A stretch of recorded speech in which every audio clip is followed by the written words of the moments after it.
Hello and welcome to the Shinybees podcast, a podcast for those who like their knitting, comedy and yarn in equally large measures. I'm your host Jo Millmine and this is episode 84, Yarns from the Plain, an interview with Nic Rudd. I feel a need to laugh again with you, if that's alright. I need a drink, I need a friend. Hello and welcome to the show. A warm welcome to returning listeners, and if you are new with us today, welcome, come in, bring your knitting, you're going to need it. And we're back in for another episode of the podcast. I hope you're well since last time I spoke to you. I am, thank you.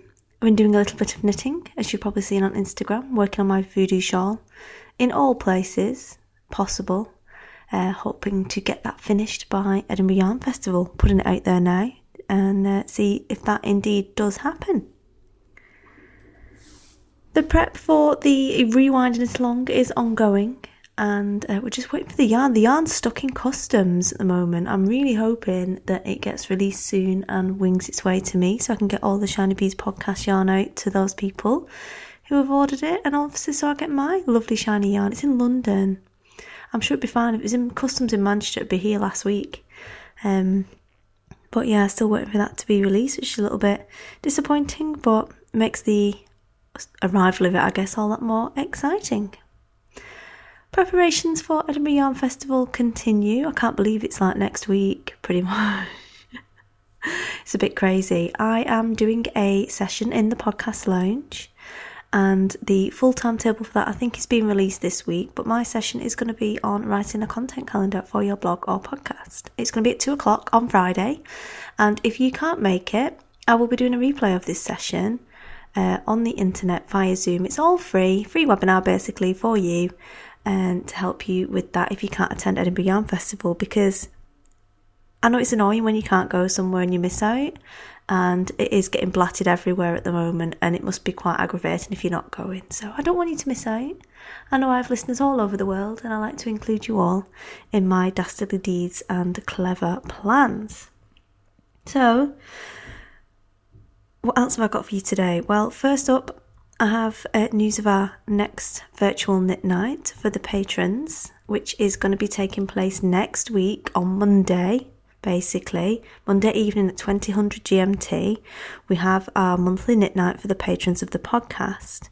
If you're not aware of what that is, I have a Patreon for the podcast to support the running costs of hosting the podcast on a weekly basis, posting books and yarn and prizes out, and paying for the hosting and all that kind of stuff really that keeps the podcast going and keeps it fun for you as well, because it is incredibly time consuming to host a podcast, and although it's fun, it is quite costly as well once you add up all of the extra things that you do to make it as fun as possible for your listeners.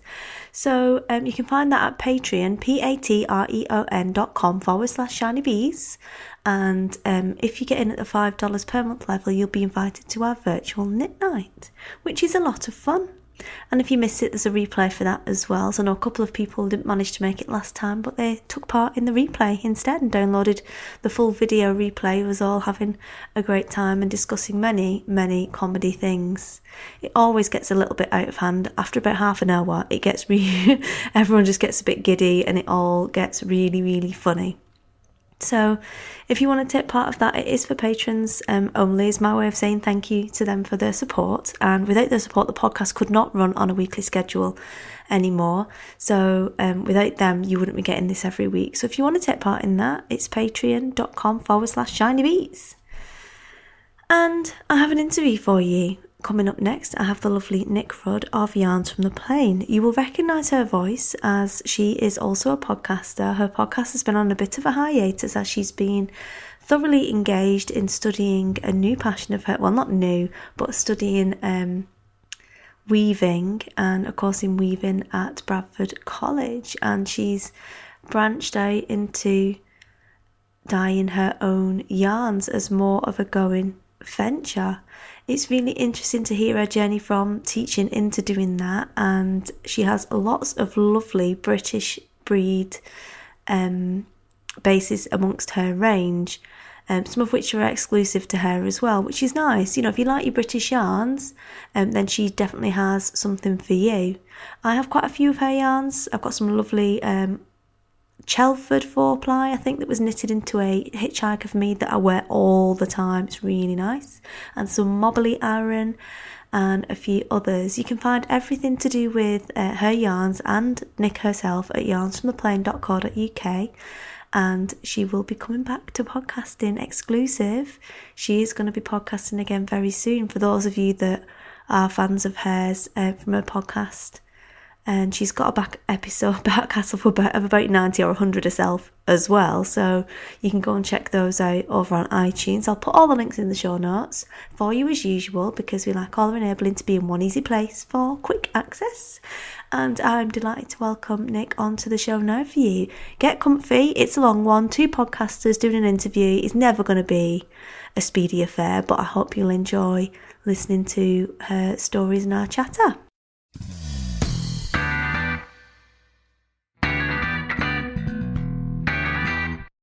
I'm delighted to welcome Nic onto the show today. How are you, Nic? I'm fine, thank you. And you? I am brilliant, thanks. So thank you for agreeing to come on the show to be interviewed. So can you start us off by telling us a little bit about you as a person and how you came to be interested in yarny pursuits? Okay, I hope everyone's settled in, because it's a bit of a long story. No, it's not really, but I am the kind of person that drives their mother mad because they seem to change their career path several times. My first degree was in chemistry, and I went and worked in the nuclear industry after that. Then I went and retrained as a primary teacher and did 20 years teaching primary, and I've recently made the change and left primary teaching and gone off in another direction. Not because I get bored. I do enjoy doing lots of different things, but I really get focused on things, and I really like to get my teeth into them. So some might call me obsessed. I just like to think it's keen. I'm enthusiastic. I'm an enthusiastic crafter. I've always made things from a very young age. I can't really remember not making things, doing cross stitch, tapestry, making soft toys, all sorts of things. And I can't actually remember being taught to knit. I just remember knitting a scarf for my teddy that was like a very long Doctor Who scarf for my teddy, obviously proportioned for the teddy. I didn't make him a 12-foot scarf. He wasn't that big a teddy. And I've sort of knitted off and on, but really came to it about 10 years ago now, through a maths conference, believe it or not. I went to a primary teaching maths conference, and it was run by Woolly Thoughts. Well, not the conference, but the workshop I went to, Pat, Steve at Woolly Thoughts, and it was all about using knitting in maths to explore pattern. And it really caught my imagination. And I went off and bought a whole load of lovely, not quite squeaky acrylic, but some acrylic that I bought to knit lots of squares to make afghans and cushions, and explore sort of patterns in those with children, which never happened, but I had a lovely time making the squares. And then a colleague had a baby. I started knitting a blanket for her, and I haven't really stopped since. And that was about 10 years ago. And I can't imagine my life without having some sort of wool in it. So my husband feels the obsession is probably going to be extending to a sheep at some point, but he's a bit worried about the size of the back garden. Yeah, definitely, because you don't just knit, do you? You crochet, you spin, you weave. Own up, come on. Yes, I do. I'm trying to think if there's anything that you could do with wool that I don't do. And it's probably easier to say that I don't do it latch hook work. I've got no real interest in sort of rug making with the latch hooks, and I don't use wool in tapestry, but I do everything else. It started with the knitting as a child, and then I also learned how to crochet as a child, and crocheted more in my teens than I knitted. And then the weaving, I probably started about with a rigid heddle loom maybe 5 years ago, and now have in the last just over 15 months, I've sort of moved over to using a multi-shaft loom, so I can do all sorts of quite intricate patterns. I'm still learning, but I do that. That's taken me a little bit away from wool, actually. I'm sort of exploring other yarns, which kind of feels a bit strange when I'm so passionate about wool. But there are some things that it's just not suitable to use wool for. You're better using other types of yarn. So it's interesting to sort of do that. But yeah, I do that. I spin. I have done some felting, but not much. And I dye yarn, fibre. If the cat stood still long enough, I'd probably dye her as well. But I can just imagine her face. well, she's beautiful. She's white. She's just the right colour for dyeing. But she'd be raging. Yeah, she would. She would. She's not the kind of cat that you could put in a costume, so she certainly wouldn't stay still long enough for me to cover her in yarn and then pop her in the microwave. That's not going to work, is it? No, but she could probably be like a speckled dyed cat, perhaps. Do you think? Yeah. I reckon you could just like throw it at her while she runs away, and she'd become one of those lovely little speckledy trendy yarns that we have a lot of at the moment. Yeah, she could. She could. You could spin the cat fair as well. No. I love it gets weird in the first sentence. Literally the first question, we're already off on one. It's brilliant. Yeah. No, I do inadvertently spin cat hair, but it's never intentional. And I have no desire. I really have no desire to spin any kind of pet fur. It's just never something that's appealed to me at all. No. Well, I went to Crufts. Before I was woolly, I was doggy, and I went to Crufts, and there was a knitted beret at Crufts, and that had been made from hand-spun Sheltie hair. Lovely. Because it is quite fluffy, and it doesn't really smell like dog like other dogs do, but yeah, nice crimp. Yes, no, there are some ladies in my spinning guild who have done it with, I can't remember the name of the dog. It's some kind of Finnish dog, I think, a big white Samoyed. Oh, Samoyeds, yeah. Yeah, and it looks lovely. It's got a kind of a halo, a bit like alpaca, but I really have no desire at all to. No. It's not. It doesn't quite send something skittering up my spine, but it's just not for me. It's just not for me, and I don't know why. Because I live in a house that's permanently covered in pet hair, and I have for most of my life. I had a dog as a child, so I don't know why I've just got this aversion to actually intentionally spinning the fur, but I have. I don't know, maybe because like the next step is eating them, Do you know, that could well be it, actually, because it's funny, isn't it? Because I actually have no compunction. I don't have a problem with eating a rabbit. And I don't have a problem with spinning rabbit hair. But I wouldn't dream of eating a cat or dog, and I wouldn't dream of spinning their fur intentionally either. Now we really have strayed into weird territory, haven't we? I love it. It's one of those pub conversations, isn't it? Definitely one of those pub conversations. It is. But anyway, taking it from eating your own pets to the next question, which is, what is the tipping point? And again, I could be like, that turned you to eating your own pets. But I'm not going to ask that. I'm going to ask you that turned your hobby, and it is obviously quite a prolific hobby for you and very much a passion, into a business. Right. Well, I was going to say it was a joke, but it wasn't really. Just before I turned 40, I sort of probably had my nearest thing to a midlife crisis, and had a sort of an awful lot of soul searching and am I doing the right thing, and what should I be doing?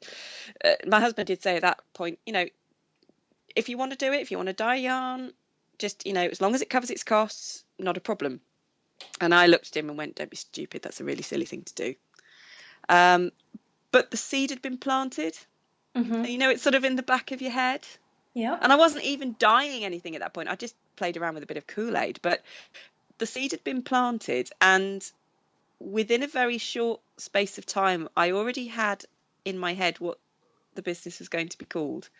Um, and it was about the time that I started my own podcast, which is currently on a bit of a break, but is soon to be very soon to be relaunched.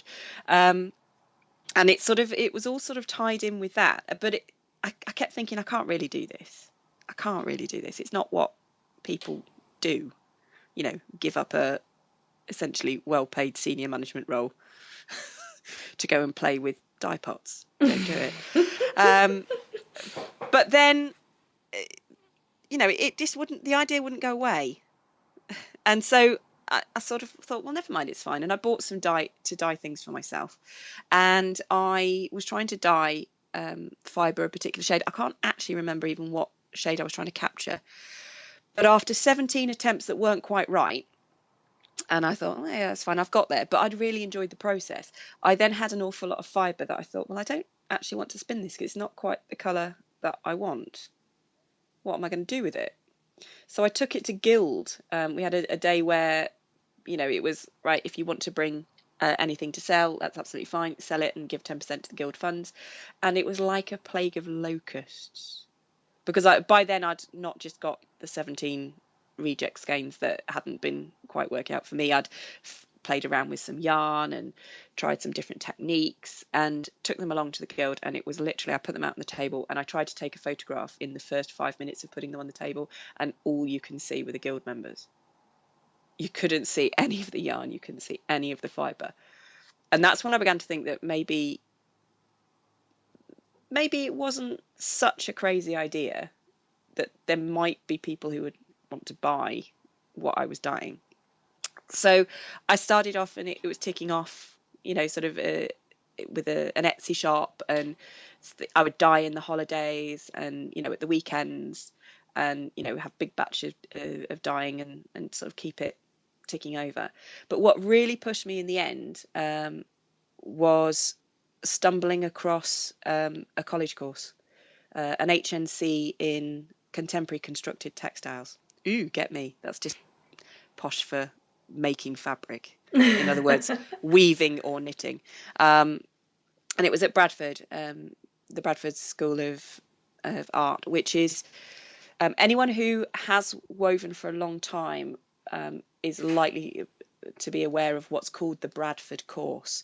And it used to be a very, very prescriptive, skills-based course that taught you how to weave, using a multi-shaft loom.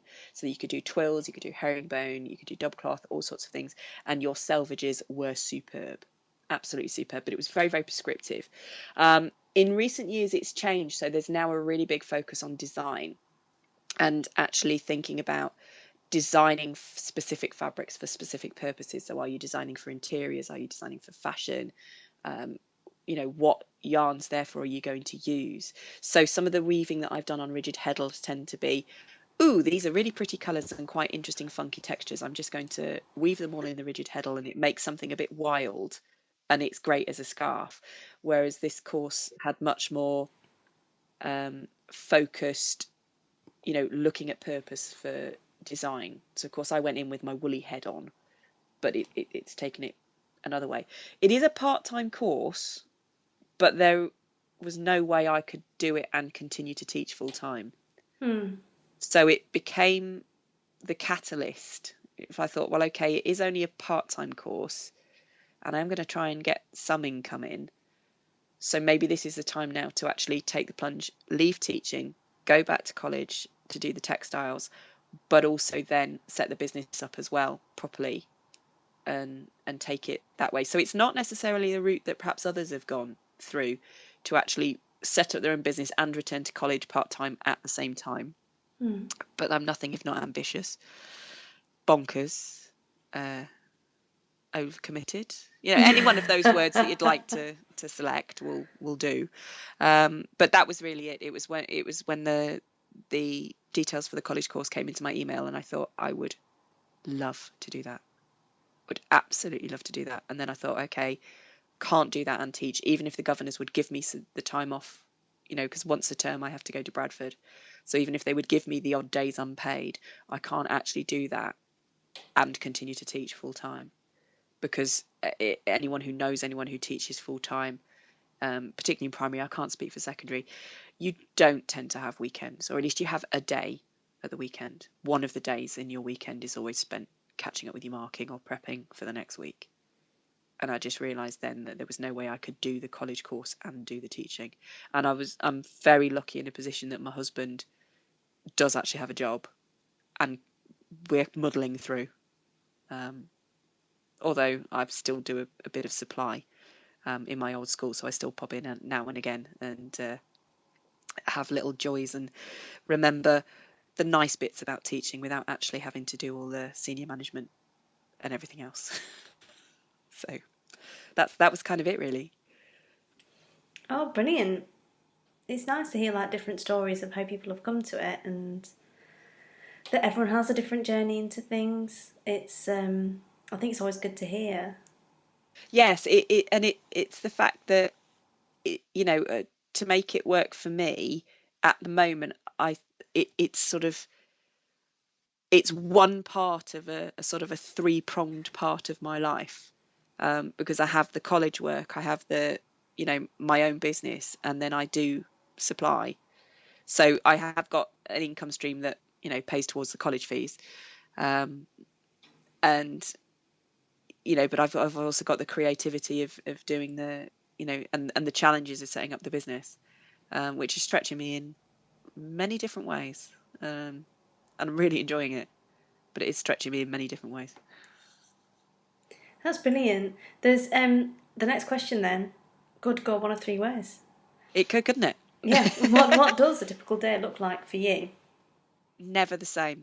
It's seldom the same. Well, yeah, unless I'm actually doing supply. Those days look pretty much the same. So it will depend. If what I try and do is block out a day a week for my college work. It doesn't always work like that. Sometimes I end up with bits in sort of evenings and weekends. I then slot round the business around it. So some days I might be working entirely in the kitchen, making up dye stocks, soaking the yarn or the fibre, dyeing the yarn and the fibre, getting it out, rinsing it, drying it. So it might be a full day dyeing my fingernails green or blue or whatever. Other days it'll be the accounts and the admin, the marketing. So it might be very much based on the computer and online. The hardest bit I've found, which getting my head around, which sounds really weird, is that I've come to the acceptance that now that some of my daytime activity does actually need to be spent knitting or crocheting, because I'm making samples, and I've actually found that really difficult because it feels like I'm not working. And I'm having to really work to say, no, actually, this is what I need to do. I can't move forward on a particular project until I've made a sample on it. So I've actually got to sit down and block out an afternoon for knitting or an afternoon for crochet. It's so hard. Does it? Well, it doesn't. It sounds like it's quite difficult, but it is that mindset of going, because it was always something that I did as in the evenings as a hobby. It does feel quite weird to go, right, no, I have to make time to actually crochet this sample or knit this shawl or whatever, and the only way to do that is I need to block out an afternoon to work solidly on it for 4 hours and crack through it, and that's been quite a tricky bit to do. Sounds really weird, doesn't it, having to force yourself to knit and crochet? It does, because normally it involves not knitting and crocheting anymore. It's just mostly talking about it. Well, this is it. That it is, and I think that's the weird bit that I have found, and it's that realization in the last sort of month or so that I have to do this, otherwise I'm not going to meet my timetable that I've set out for doing something unless I actually block out some time to create the things, which sounds really weird. It wasn't. I didn't think I would find it that difficult to do that. I think it's just a mental thing. Yeah, for sure. So, taking it from your typical day, then, can you tell us a little bit about your creative process when you develop a new colourway? I can, although typically for me there aren't really any set patterns. So it might be that I'm inspired by a picture or a painting. Can't think where I got that idea from. But I'll have a look at a photograph or a piece of artwork, and try and match the colours. And that's been really interesting. That ties in with my college work because that's how I'm expected to start my fabric designs at college, is looking at some sort of inspiration and developing artwork from it. So that's been really interesting, and that's fed into that a lot. And that's, I think, something that people can understand very straightforwardly. Or, you've got a lovely picture of Monet's water lilies. What colours are you doing? Which bit are you focusing on? And then try and pull the colours out of it. But it's not the only thing that I use for inspiration. So sometimes it's music. Now, I don't actually have, I don't know if you've heard of, or if your listeners have heard of, no, I can't always say it, kinesthesia or synesthesia. I think I've probably not pronounced that right. But it's when people get one sensory signal, but it comes to them in a way that other people, the majority of people, don't necessarily recognize. So, for example, I know a couple of people who, when they hear a particular sound, it's a color. So squeaky bus wheels are red. The scuff of a shoe is brown. And it's a really interesting sort of way the brain works. Now, I don't have that, but I will sometimes be inspired by pieces of music. And so when I hear particular pieces of music, I'll sort of have a picture in my head that's actually a scene that will have colours with it associated with it. So I'll work with that. So some of my first colours were all done based around Smiths songs, for example, because I happened to be listening to the Smiths one afternoon and was sort of doodling. Yeah, don't laugh at Were they me. all grey? No, they weren't. That's the really weird thing. People were just really surprised that sort of they kind of went, "Whoa, I thought they'd be really dark." No, they're not. But I think it's probably because I'm more influenced by Johnny Marr's guitar than Morrissey's lyrics. Yes. Thank goodness. I do like the Smiths. I'm a big fan. No, but I love it's the proper Smiths, miserable. yeah, it's proper miserable words to very jolly tunes. Yes. So I'll sort of, and it might be something like the Smiths, but it might be Elgar, or it might be Agent Orange, which is a thrash metal band from the 90s in America. So it's sort of, and there'll be something about it that will just sort of suggest some colours, some sort of image, and or a mood. And I can't really put my finger on it, but it will be something to do with that. And then other times it's just because I want to go and play, and I'll literally get all the dye bottles out, cover the kitchen surface with the newspaper and the plastic, get the dye bottles out and play. What'll happen if I put this together? And sometimes you make something that looks a bit like clown vomit. But a lot of times you don't, because the more you do this, the more you instinctively get a feel for what colours go together, and what colours don't. And the fact that something that looks on, sort of like it might work really well, like a whole sort of range of greens into the yellows, would actually benefit from something from the other side of the colour wheel, so a bit of red, just to give it a bit of zing and a bit of an opposite, just to lift it. And so I'll go off and play with things, because I record absolutely everything that I do, as I'm playing around. So I've got this very, very grotty dye book. Told you this is the industrial chemist side of me. I'll record everything in terms of where I squirted the dye, how much, what the concentration was, and all things like that. I generally can replicate, not to it exactly, because you can't replicate it exactly, but you certainly can get the feel for something. So the things that I really like, well, then go back to and start to develop things from. So one of the things that came out last year was I wanted to see what happened if I started taking some quite strong colours and then over dyeing them with black. Mm-hmm. Not huge amounts of black, but just enough to sort of darken the tone and see what happened. And one of the colours became my favourite colour of last year, and was a a jade overdyed with black. And because I had been watching a whole lot of Outlander at the time, which is a drama series that's filmed in Scotland but made by an American studio. And so for some bizarre reason in Britain, it's actually only streamed on Amazon Prime.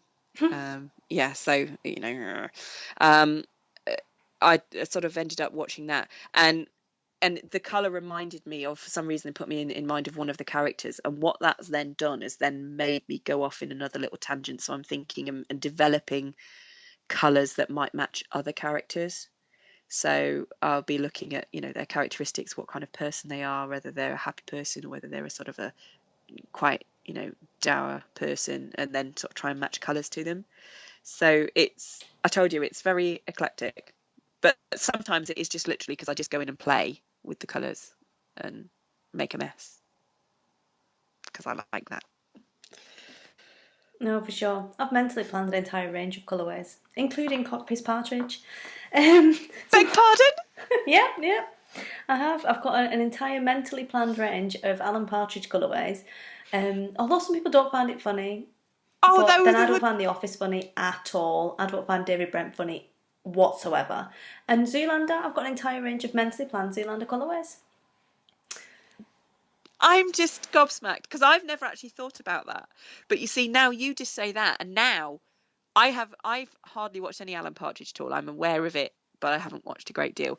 But just those words, I want to go off and make something that match those words. Exactly. It's I've never done that before. Mustardy colour. Someone really wants a skein of it. We need, when this interview is over, we need to talk. Oh, I've got a surprise coming up. When it comes to these colourways. Anyway, taking it from early 2000s. I don't know, because I thought Craig David was only 10 years ago and apparently it was 16. But taking it from early 2000s sitcoms to, or comedy programmes indeed, to the journey of running a business. Yes. No journey is ever a smooth one, and it has its ups and downs. Can you tell us about a time where maybe things didn't quite go to plan? What happened, and what did you learn as a result of it? Well, other than the odd clown vomit incidents, because you do occasionally have ones where you just go, this just doesn't work. In which case the answer to that is always over diet with something darker. It wasn't an epic fail, but it was a massive, massive learning curve.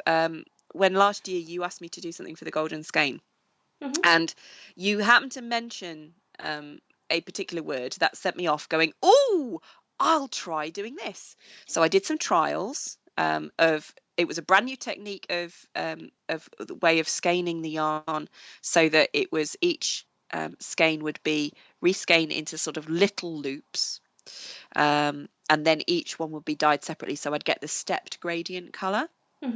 And I sat there and did all sorts of calculations, and then timed skeining up one, timed the dyeing of one, timed how much it would take to reskein it, and everything else. Scaled that up to the number of skeins I needed to provide, added on 20% of the time, and still massively underestimated how much time I needed. Massively. Because what I hadn't counted for was, of course, the first time that I dyed it, there was only the one skein. So it's very easy to reskein it into one nicely, neatly tied skein. When you're doing 5 of them at once, they begin to get a little tangled. And so the only way I could actually meet the deadline was I had to call on the help of 2 friends and one of their daughters, who, bless her little heart, had just come back off a college residential.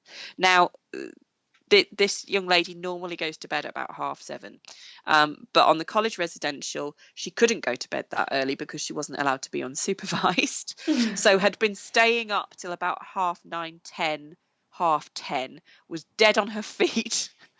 And I'd said to her mum and to be her mum and to Mandy, I desperately need your help. There's no way I'm going to be able to get this out ready for Joe unless I really have all hands to the pumps. And they said, right, that's fine, we'll come. And then B went, need to bring Rosie as well. Well, bless her heart, she sat perched on the edge of the sofa, and we would use the Swift to untangle each of the individual skeins and ball them up, and then give them to Rosie, and she would then reskein them on the windmill Swift. And she sat there solidly for about 7 hours the day after she'd done a 4-day residential, and she was barely holding her eyes up with matchsticks. She has an issue with her spine, so we had to keep making sure that she wasn't actually sort of keeling over so that she was nice and calm. It sounds terrible, it sounds like it was abuse. I did provide them with a lot of flapjack and soup and tea and kept them going, but they were absolutely fantastic. And it was just, I had felt so smug because I'd actually built in 20% extra time, because that would be fine. I can scale this up, and 20% extra will give me plenty of time. No, not on your life. So that's kind of my biggest thing is that any trials I do on a one skein thing, if I want to scale it up, I actually double the time that it's taken to do one. So say I it takes me 30 minutes to do one, and I want to do 10. Instead of saying, right, that's just going to be 300 minutes, I'd actually say, right, it's going to be 600 minutes, and sort it out that way, because I'd much rather end up that way than having to call in every favour from every friend that's ever been owed me to go, I need you to come and help me, otherwise I'm not going to meet my deadline. So there you go. I'm glad you went to so much effort for me. It's a very nice yarn. It was very nice to see how much people liked it. Because at one point I could have wept. I could have just laid down in the pile of slightly sort of tangled bits and gone, why did I say I would do this? Why did I not use my usual dyeing technique? So I was very pleased when people liked it. Oh, I bet. So, taking it from weeping face down in a pile of yarn to the high point of your journey so far. Right. Well, I get a buzz every time people come and chat to me at shows, or if I do a trunk show in a yarn shop. Absolutely love it. I love chatting to my customers. It's so nice. And when people come and sort of stroke the yarn, pet the yarn, no one's actually drooled on it yet, which is good. But when they sort of sit there and when that look people get in a show, the slightly glazed look, I do like that. That's kind of a real ego massage. When you see that look on somebody's face. But probably, and this sounds so silly, but the bit that actually made me squee out loud was when someone in my knit group, who is a crochet designer, so Valerie Bracegirl, who designs as the Agrarian Artisan, she bought some of my Mobbly DK and just worked up a design on it, and then actually wrote up the pattern for Inside Crochet. And issue 69 of Inside Crochet, which was August last year, that scarf that she designed in my yarn was actually on the front page, and I got very, very excited. So when I found a copy in the supermarket, I did actually jump up and down and squee slightly. So, but it was okay, it wasn't in a town that I lived in, so that was fine. Oh, that's brilliant. I remember nonchalantly telling the lady in Asda's, I bought a copy of a magazine that the podcast was mentioned in, and she's like, oh, that looks like quite good value. I was like, oh yeah, I'm in it, and she looked at me, I was like, I'm not joking, I'm actually in it. Yeah, it's quite nice when you sort of see your name in print. It's it's real. It's real. I'm not just playing. It is cool. It's very cool. It never gets old, definitely. So taking it from you being a front cover star, basically, or your yarn being a front cover star my front on Inside Crochet, what one thing that you know now did you wish you had known when you first picked up a ball of yarn? that tension squares are a really good idea. It's just that's just the end of. I mean, the number of things that I have originally knitted that just, you knit them and then you go, well, that was absolutely lovely. Who am I going to give it to? Because I need to give it to somebody who's only got a 17-inch head. Or, well, these socks are absolutely wonderful, but they're not going to fit my size 7 feet, and I'm not sure I know any man who's going to want to have a pair of pink and peach ones. Good, lovely, because they're going to fit a size 10. They're not going to fit me. So yeah, just doing a gauge swatch, and I resisted doing it for years, absolutely years. And even now, with jumpers, I will sometimes start on the sleeves and use them as a very large swatch. And then the common sense kicks in and goes, just Nick, just stop it, put everything down, go and knit a tension square and wash it and see what happens. Why are you attempting to just knit the sleeves and then hope it'll work out or fudge the numbers slightly? Don't do it. Don't do it. All that effort and then you end up with something you can't wear. It's just a trauma. Don't do it. No, definitely. Because the gauge swatching is just not that glamorous. But if you reframe in your mind that you're allowed to start that before you finish the last project, it's like preparation. So you get the thrill of casting on, but not committing to a garment. It's prep work, and it's really good prep work that we all know we're supposed to be doing. It's a lot easier to accept, to hug the swatch, basically. It is. And the other thing I would really advise is it's actually a very good idea that once you have taken it off and washed it and done everything else with it, then actually write what needles you used on a label and pin it to the swatch. Because I've actually had tension squares or gauge swatches that I've done that for, but then I've put them down and I've not actually started on the sweater straight away. And now I look at it and go, did I actually do that in the 3.5mm needles, or did I do them in the 3.75s? Oh, I don't know, because I didn't write it down. So I'm going to have to knit a gauge swatch all over again. Why? You'd think, wouldn't you, that I'd have sussed this one out by now, but no, never mind. So taking it from swatching, which is not glamorous or exciting, to desert island skeins. If you were going to be marooned on a desert island and you could only take one skein or ball of yarn, what would you take and why? Right. I thought long and hard about this because I love my mobbly yarn. It's a blend of Exmoor Blueface and British alpaca. It's got squoosh factor. It's absolutely gorgeously scrummy. It's got a nice halo. It's absolutely wonderful, but I'm not convinced it's going to hold up very well with the sand in it.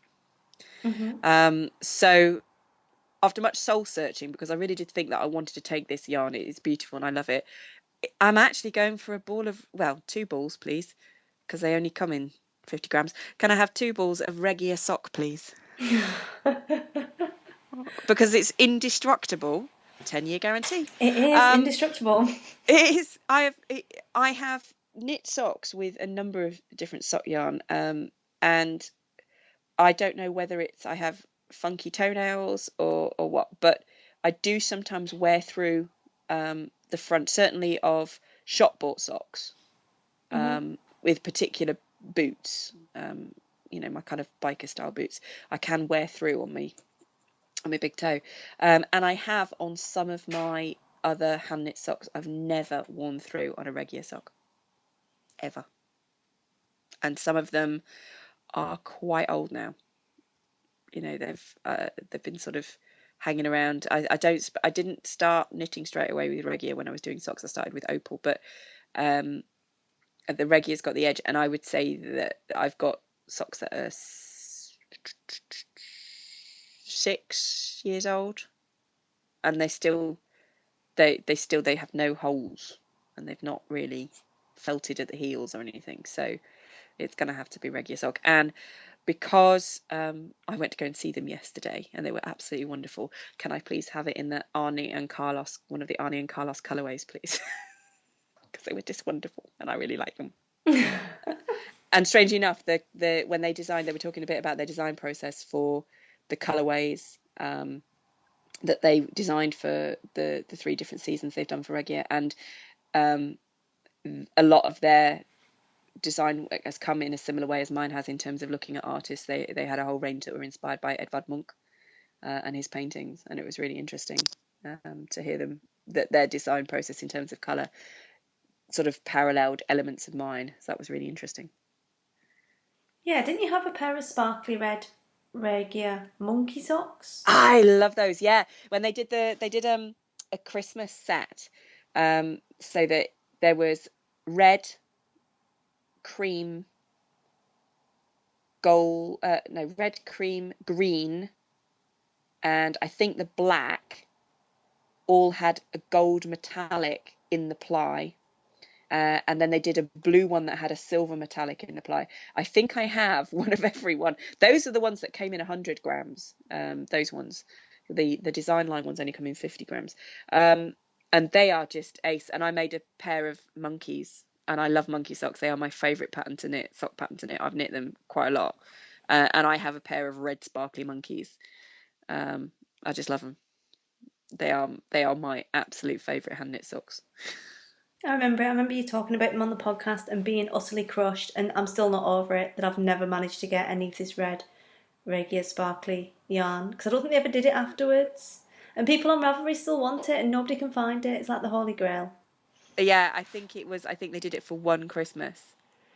I think maybe possibly 2, but I've certainly not seen it for years. And my mother-in-law was just absolutely wonderful, because I went to Ring a Rosie in Willie Bay with her, and saw it and just kind of squeed about it so much that she bought me several balls of it for Christmas that Christmas, and I was so excited. So I actually went to the ice hockey on Boxing Day with my red Regia sparkly Christmas yarn and started my monkeys at the ice hockey. It was just like, yay! I was very excited. Well, as I'm still bitter and twisted about not having this yarn, I think we'll move on to the next question. Bitter and twisted. Oh, I don't know what you mean. Yeah, because I can get red sparkly yarn, but I can't get red sparkly indestructible German yarn. No, this is true. So what is your favourite or your go-to resource for Yarncraft or business that you couldn't do without? Oh, this sounds so boring. It's Excel. Did you hear that silence, listeners? Yeah. That is the tumbleweed just going across the empty space where everyone's going, oh, but everyone says really interesting things like Ravelry or their yarn pots. No, it's Excel. I use it for absolutely everything. I don't have an electronic stock system. Everything I do is on Excel. I don't have an accounts package. Everything I do is on Excel. I do all my costings on Excel. I do all my timings on Excel. I even use Excel in my college work for plotting out my threading plans and my lift plans and everything else for my weaving. I just use Excel so much that it's just quite sad, really. When my husband left one of his jobs, someone gave him a little mug that says, I heart spreadsheets. And he just kind of came home and went, here you go, love. This one's for you. So I do like Excel a lot. Okay. I know. Not exciting, is it? But there we are. It's not, but it's about your favourite resource, and if that's your favourite, then... Yeah, I wouldn't say it's a favourite as in I love it, but it would make life very, very, very difficult if I didn't have it. Not very difficult, but it would make it really time consuming and a faff. So I would choose to go without other things than go without Excel. I'm going to quote you on that. Yeah, you're going to make me a mug of it, aren't you? That would be lovely. Probably, yeah. To be honest. Maybe a little tapestry cushion. Excellent. One day. Yeah, stitch that for me. That would be lovely. One day when I'm not being used as a trampoline by my small children. So where's the best place for listeners to find you? Other than face down in Excel, of course. Yeah. Either crying face down in a pile of yarn or face down with the keys of the keyboard pressing into my cheek. Right, I'm on Twitter and Facebook as Yarns from the Plain, but I've actually got the website that's got the blog posts and does host all the back episodes of the Yarns from the Plain podcast, and we'll be hosting the new one when it comes out at the beginning of first week of March. Yay! That's see, I've said it now. So I have to produce something, even if it's only 5 minutes long. Have to. So that's www.yarnsfromtheplain.co.uk, and that's PLAIN because I live in the Cheshire Plain. So there you go. Lovely. So do you have any parting words of advice for those who may be considering getting into the industry? Yeah, never underestimate how much time you will need to spend sat on your backside marketing. So in your day, make sure you build in time to go outside, see what the world looks like, and go and find and meet people to go and talk to.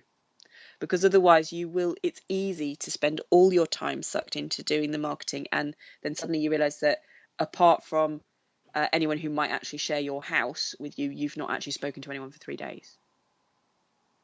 And that's kind of more a mental health thing than anything else.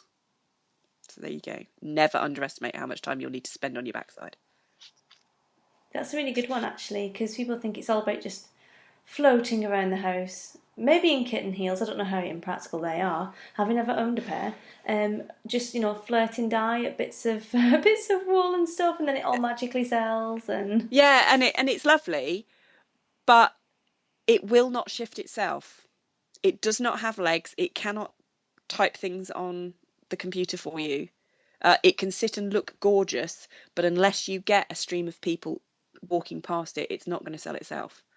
And you have got to power that through. But because you can then spend literally all day, every day, 5 days a week doing that, you have got to make sure you actually build in time to go out, see the world, and get your inspiration for everything else that you do.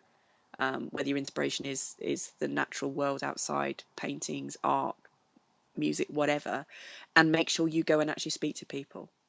Because unless you actually go and speak to people and just talk to them generally about what they want to use, you could spend all the time in the world making, what you think is the best product in the world, but no one else wants. Absolutely. You need the validation. You can't just build things because you want to build them. You have to have someone who's willing to pay for them, otherwise it's kind of pointless. Yeah, indeed. Awesome, thank you. Good knowledge there. For anyone thinking of getting into it, because it is very easy to just stay in the house. We have freelance Wednesdays. # freelance Wednesdays, where we go out to the coffee shop. We go to Nero's. And it's really funny because there's these two old men who go to Nero's at about 10:30, and we haven't figured out if they're brothers or not, but we think they are, and they go to Nero's every week on Wednesday, and they buy a coffee and they share a copy of the Times. Oh. Yeah, Kate's in the background here. We're recording on the road. and Kate's also, she came to freelance Wednesdays once, and yeah, they got every week. And I think even if you just go out to like a random coffee shop and just sit there, at least if there are people around, you're not quite so isolated. Yeah, it's I obviously, when I started last year, I'd come from a very busy, people-rich background. I was spending my working day, the school day, with 30 8 and 9-year-olds, and love them to bits. Gorgeous. Well, actually, I didn't have 30 in that last year. I think I only had 24, so it was an easy life, really. And a staff of easily a staff of 25 30 people. And for the first month, just to be in the house was just lovely. It was so quiet. It was wonderful. But then it was like, I think I need to go and see some people before I go slightly mad. Or madder. Did you notice how Jo didn't say anything there? She didn't validate that mad comment. Say nothing. Deathly silence, yeah. She knows me too well. Oh, it's all good. So let's get excited then. What can we look forward to from Yarns from the Plain over the next few months? Okay, right. So one of my yarn lines Stanley, which is British Falkland Merino. Falkland from the Merino, I'll speak properly, Merino from the Falkland Islands, so British Overseas Territory, so it fully comes within my remit. I've offered Totally that British. totally British. Yeah, even the penguins have British accents. It comes currently in 3 weights, so I've got an Aran weight, a DK, and then what the mill calls a 4-ply, but is more probably a sport weight, because it's sort of 333 meters per 100 grams. I've now got that in 2 more weights, so I'm in the process of dyeing some of that up. So I've got it in a true sock weight with 400 meters per 100 grams, and I've also got a lace weight, which is 650 meters for 50 grams. So I'm really excited about that I'm taking the Stanley through across 5 weights now. So really excited about that. The biggest thing, though, that is the bit where I'm saying, going back to earlier in the thing, I have to actually block some time to make some samples, is that I'm working with Valerie of Agrarian Artisan, designed to pull together some crochet kits. When I was looking at the market, there's lots and lots of indie dyers who sell knitting kits. There's not so many that sell crochet kits, and a lot of my customers are buying things for crochet.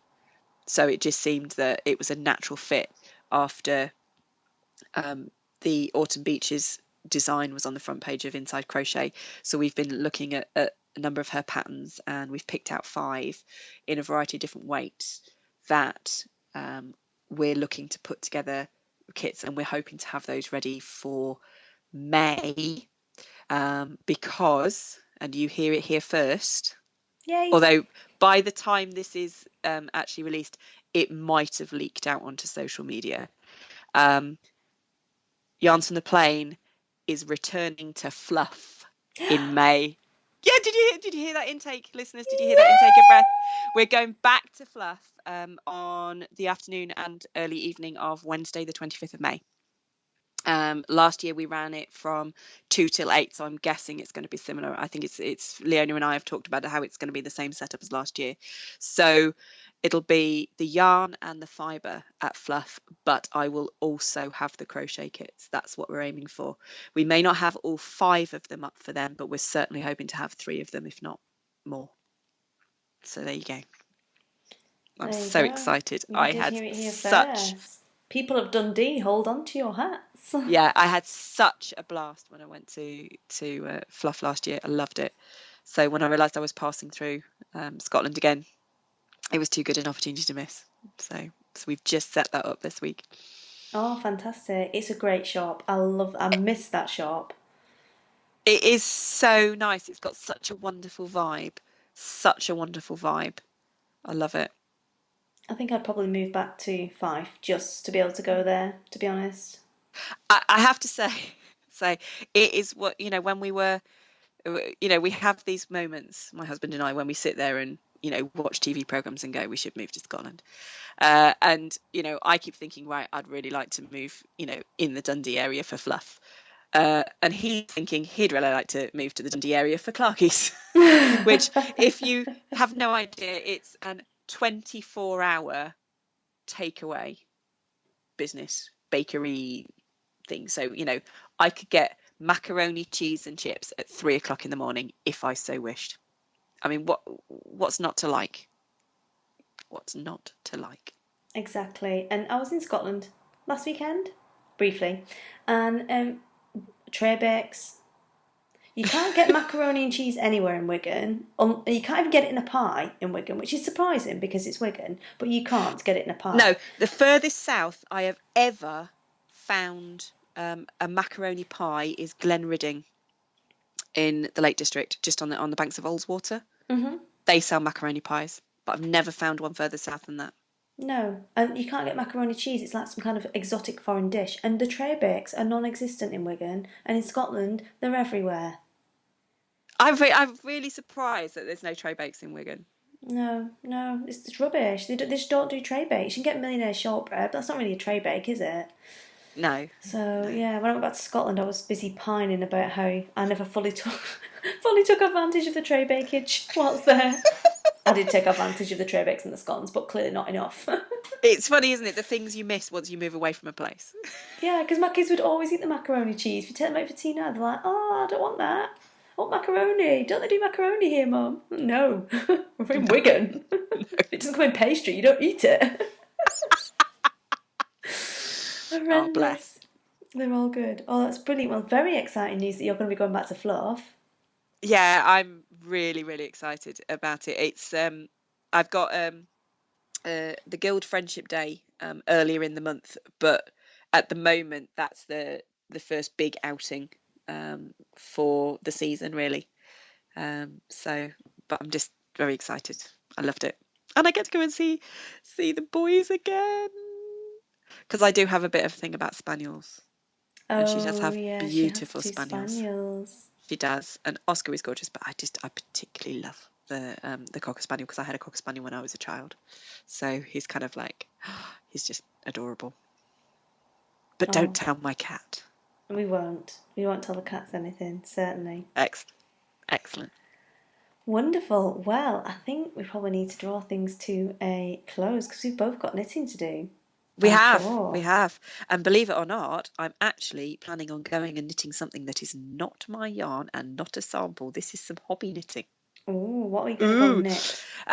Well, I went to Black Sheep Wools at Colchester yesterday, and went to the Arnie and Carlos wrist warmers workshop, and so I've done all of it. I've literally got about 9 rows of rib to do, and then I've finished my wristy. So I'm hoping that I can go and finish that, because I didn't get it finished last night, so I'm hoping I can finish it tonight. Oh, exciting. Yes. Super. Okay, well, thank you so much for coming on to the show and sharing your stories and being face down in a pile of various things at several points during the interview. It's been really good fun talking to you. Yes, I'm going to just leave that image there. You know, your listeners can decide whether it's face down crying in a pile of yarn, or face down with, the imprint of the keyboard on my cheek. I'll leave that for I think there's like a chalk outline on the kitchen floor, but it's not chalk, it's yarn. Yes. Yarn outline. Yes. Yeah, definitely. Totally. Definitely. And we will speak to you soon. Thanks very much, Nic. That's okay. I had a lovely time. Take care. Cheers.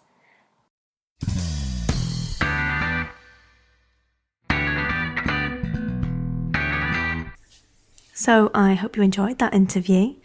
It was rather good fun to do. We do have a good laugh. Nic has become a friend of mine, actually, over the past couple of years. So it was great to get her on and chat to her about all the business kind of stuff. I remember listening to her podcast in Africa, actually, in the bath, weirdly. And she was talking about doing the wool sack cushions, which she did a few years ago for, was it the Mancunian Commonwealth Games? It was a Commonwealth Games project, but she did all these cushions, and all her listeners sent in little patches to make into cushions, and she was talking about sewing all these cushions together. And you can find all of her back catalogue at Yarns from the Plain over on her website, which is yarnsfromplain.co.uk. And what you can also find is links to her Emporium of Goodness, and Nic has incredibly kindly offered a discount code for you lovely listeners of the podcast. She's just done a bumper update that went live literally yesterday, I believe, and all of her current stock is on the website ready for you to go and virtually fondle.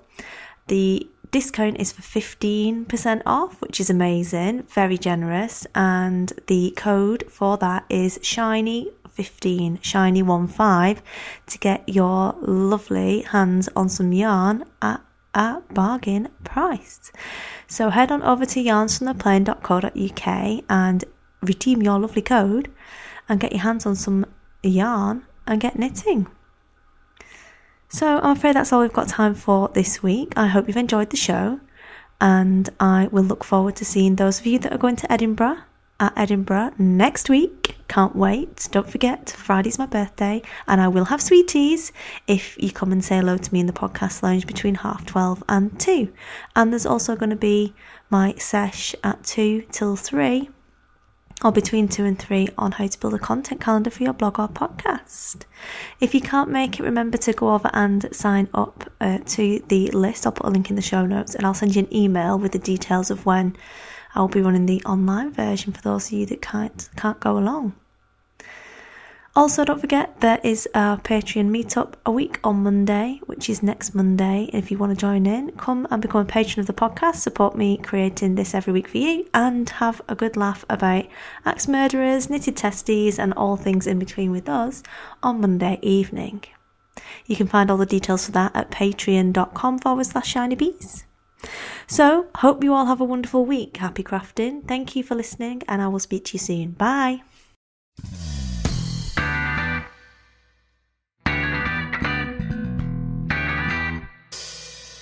You've been listening to the Shinybees podcast, a podcast for those who like their knitting, comedy and yarn in equally large measures. If you'd like to get in contact with me, you can do so via the blog, or I'm Shinybees on Ravelry, Instagram, Twitter, Pinterest and Facebook. You can email me at shinybeesinfo@gmail.com.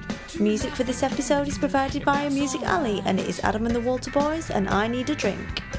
Need a drink.